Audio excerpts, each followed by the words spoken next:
We are not in France. I have to stop knocking the table. We are not in France. We are in the UK. If you have entered the UK in the last 6 months, you will know what a fiasco it is doing the PCR test. I think I've been scammed, 75 quid that I won't see again. It is a money-making scheme for someone, that is for sure. So yes, we are on the road for a couple of weeks. If this video goes well, I will do another one because I've got quite a lot of projects to update you on. I've taken a shed load of photographs since September was my last video, I think. So in that time, we've had the Women's Bouldering Festival, which is an international climbing festival hosted by my wife. I was taking a load of photographs. Here is a quick blast of all of the photographs that I took. And what else? Oh, I've started shooting a landscape project that is a commission for a French climbing magazine, which I'm really excited about. And the weather over the last month or two has been pretty amazing as well. The number of clear mornings has just been phenomenal.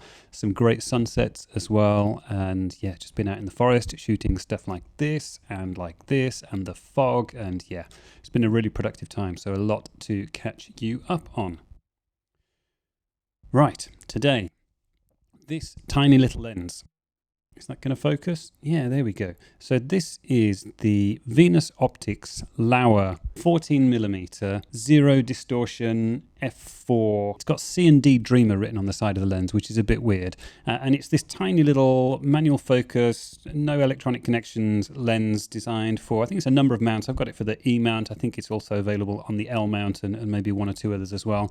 I'll write it down here somewhere.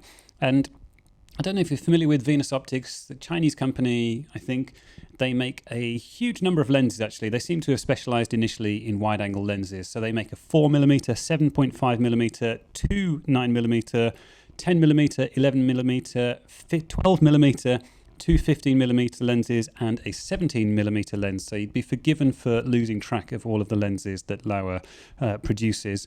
Some of them are like this one, are called 0D, which is zero distortion, which means that it is a rectilinear lens. So rectilinear means that instead of it having that bowing effect that you'll see most pronounced in a fisheye lens, instead it keeps all of your verticals straight, and it means that stuff tends to get stretched out a little bit towards the edge of the frame. And I guess with this, they're trying to reduce that to a degree as well. And they've done, I have to say, they've done a pretty good job. So this is a solidly built lens. It's an all-metal body. I think, what have we got? We've got 5 apertures available. You've got f4, 5.6, f8, f11, and f22. And the angle of view is 114 degrees. And this has got, what is it? It is 13 elements sitting in 9 groups. And you look at this, and I was expecting this to be small when I received it, but I wasn't expecting it to be this small. So 13 elements, 9 groups, and you think, okay, but where and how do you fit all of that into such a tiny lens? It's pretty solidly built. It is 288 grams, which is 8 ounces. Now, I like to travel light. You can throw this in a bag and forget about it, pretty much. Like, it's a little bit heavier. If you're used to cheap plastic lenses, it'll be a little bit heavier than you expect for the size, but the metal build keeps it pretty sturdy. But yeah, you do tend to, at the price as well. I'll put the price here. I think it's like $599. Yeah, it's quite affordable. So it is, for some people, it'll be something that, maybe they don't have a wide angle prime. It's not something that gets a lot of use. You think, well, it'd be nice to have something just for very occasional use. This probably makes a very good option. For other people who don't have a huge budget and don't really need autofocus in a wide angle prime, also a pretty good option as well. What else? Minimum focusing distance is 27 centimeters. That's 10.6 inches. And it will take a 52mm filter. It's on the inside of the fixed lens hood, the metal petal lens hood. I've not tried any filters on it. There is a fair amount of vignetting on this lens anyway, so I'm not sure how thick a filter you're good to put on there. The aperture ring is pretty smooth. There's a little bit of a click, but not too pronounced. And yeah, quite satisfying to slide around. The focusing ring is pretty smooth. It's quite firmly dampened, which is good because it's only a quarter throw as you slide the metal tab around.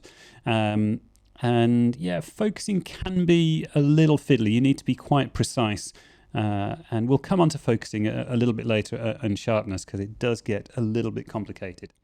The lens is completely mechanical, so there are no electronic connections to your camera. This means a couple of things. Firstly, the camera won't know what aperture you are shooting at. You'll have to control that from the Aperture Ring, obviously. It also means that the camera and your processing software will not know what lens is attached and what corrections to make to that lens, so keep that in mind as well. Venus Optics sent me this lens back in February, and I said to them, it's going to take me a while to test. I like to review lenses by having used them in the field extensively to really get a sense of what it's like.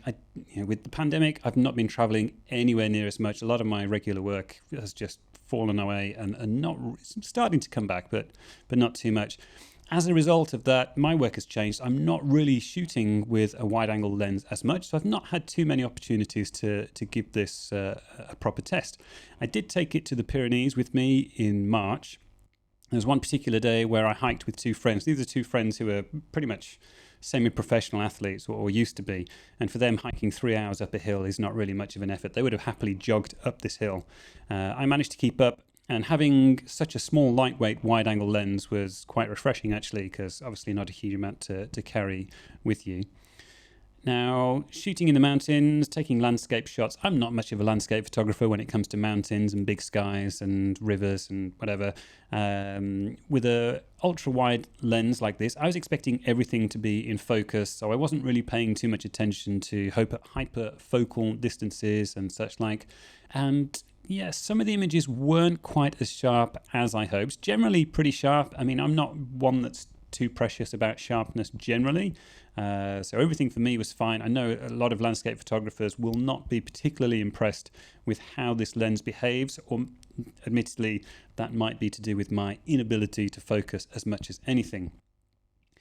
But I did notice some little idiosyncrasies, and this is where you start to get a sense of the compromises that have been made to make this lens as small as it is. Getting rid of the distortions means making some trade-offs elsewhere.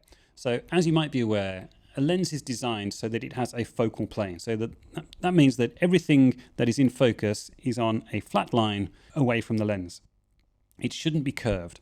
And this is an effect called field curvature. Now, if you think about it, for a wide-angle lens, that can be really difficult. For example, this lens has an angle of view of 114 degrees. That means that if you're taking a photograph of a wall that is 5 meters away from you, at the extreme edge of the lens, that wall is actually going to be almost 10 meters away from you. So the challenge for lens designers is to make the center of the frame in focus and the edge of the frame in focus. This is part of why lenses can be soft in the corners.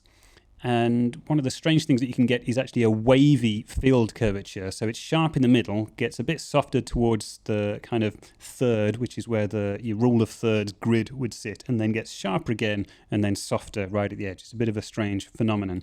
And what you'll find is an MTF chart that tends to wiggle around a bit as well. I took this lens with me to Denmark in the summer. I was photographing an amazing movement camp. It's a week-long movement camp, basically.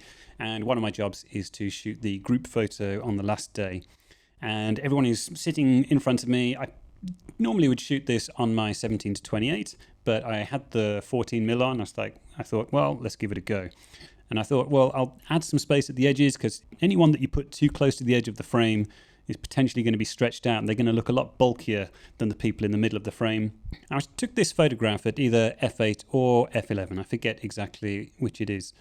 And you can, when you zoom in, you start to see some odd behavior. So right in the middle of the frame, it's nice and sharp. And the frame actually makes the group look a lot further away from me than it is. That's one of the effects of shooting on such a wide-angle lens. They're not actually that far. And as you move away from the center, you'll start to see that certain parts get a little bit soft, which is kind of what you expect. However, when you look closely, you'll notice that this little section on the left of the frame is actually way softer than the corresponding section on the right of the frame. So coming back home, I headed out to my nearest barn and took a load of photographs, this time at f4, to maximize this phenomenon, to see if I could figure out what was going on. You'll see that the vignetting on this lens is actually quite strong. That's not actually something that bothers me particularly. And it was the same situation again. So this is the middle of the frame. this is a section towards the right, and this is a section towards the left. And you'll see that the section on the left is again a little bit softer than that section on the right. So yeah, squeezing all of these elements with all of the distortion corrections into such a small lens has meant some compromises. So they could have let it distort and they could have maintained sharpness, I imagine, across the frame. But instead you've got some slightly weird wavy field curvature going on as a result. When you consider the size and the price, yeah, maybe that's a compromise that's worth making. There isn't really that much else on the market that is like this, so it kind of fills an interesting niche. What did impress me about this lens, other than the size and the weight, is how well it holds up when shooting directly into sun. I couldn't really produce that much flaring. You can see one kind of orb on this photo here on the guy's stomach. And wide angle lenses tend not to drop too much in contrast when you fire them straight into the sun. But this is not a premium lens. It's not going to have the most insane coatings that you'll find on, for example, Sony lenses or Canon lenses. So with that in mind, flaring and ghosting, all of that stuff is really well controlled. There are some sun stars. I don't really care too much for sun stars. I don't know if these are any good. They've got 10 spines, what do you call them, on the sun stars, and you can let me know in the comments if you think they're worthwhile. Shooting action. Basically, I focused once, let action happen, shot it, half an hour later, check focus again, or maybe 10 minutes at a time, just checking focus periodically. But yeah, you can't change focus for every shot. You just kind of got to think, well, it's about the right distance away from me. Everything's staying that distance away from me, and it's such a wide angle with such a large depth of field. It was fine. I'm not too precious about sharpness when it comes to shooting action. I didn't feel like the sharpness on any of these action photographs let me down, and I was really impressed with it. You've got to make sure that people's outstretched limbs don't get too close to the edge of the frame, and generally it did a pretty good job.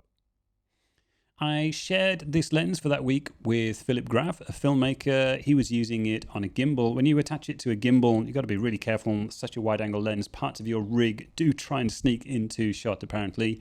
And he was taking the same approach as me. Focus once, try and pick a mid distance as to where most things are happening in terms of your framing, and just let it do its thing. Treat it almost like a GoPro, just assuming that everything's going to be in focus. He really enjoyed it. He said the colors were good, the sharpness was perfectly acceptable, and he lost a few shots because he didn't focus quite well enough, or maybe he bumped it or something like that. But it was worth the gamble overall, and just to have a different lens in his bag, it was a nice addition for him over the course of the week. Close focusing, I did a test. I hope you can appreciate that setting up a close focusing and bokeh test with a 14mm lens indoors is actually quite a hard task. I mean, bokeh, nothing to write home about. I don't know why you would want to try and create it with this sort of lens. I wouldn't bother. But the close focusing, it's good in the center of the frame especially. It's very sharp. I was quite impressed. So, overall, this is a fun lens. I think for the price, it's very worthwhile. If you need a small, compact, ultra-wide-angle manual focus lens, this is an excellent option. Yes, the sharpness isn't going to be quite there, and there'll probably be some copy variation as well. And if you need really sharp images, yeah, you're going to have to spend at least twice as much, if not more, and you'll probably get autofocus for that as well anyway. But for those on a tight budget, or for anyone who just wants, an extra bonus lens in their bag for occasional use, I think it's a worthwhile purchase. If you have enjoyed this review, please give me a thumbs up. You can leave a comment. You can even subscribe. If you like the way that I edit my photos, I've got a batch of 6 presets available. I think they're $10 at the moment or something like that. You can buy those through andyday.com, and I will see you next time.